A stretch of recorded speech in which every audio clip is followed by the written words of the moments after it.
माँ, अब मैं और क्या बोलूं।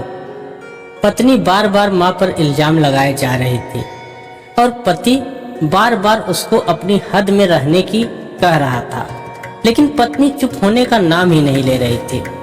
वह जोर जोर से चीख चीख कर कह रही थी कि उसने अंगूठी टेबल पर ही रखी थी और तुम्हारे और मेरे अलावा इस कमरे में कोई नहीं आया।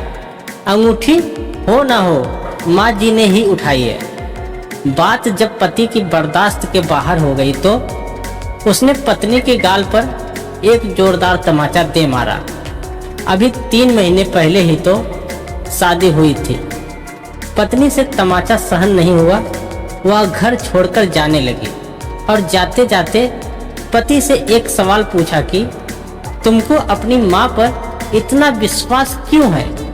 तब पति ने जो जवाब दिया, उस जवाब को सुनकर दरवाजे के पीछे खड़ी माँ ने सुना तो उसका मन भर आया। पति ने पत्नी को बताया कि जब वह छोटा था तब उसके पिताजी गुजर गए।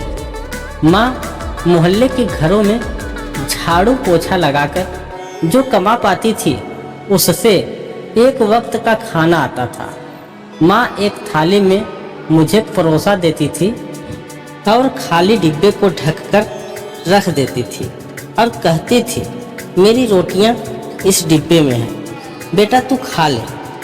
मैं भी हमेशा आधी रोटी खाकर कह देता था कि माँ मेरा पेट भर गया है, मुझे और नहीं खाना है। माँ ने मुझे मेरी छोटी आधी रोटी खाकर मुझे पाला पोसा और बड़ा किया है।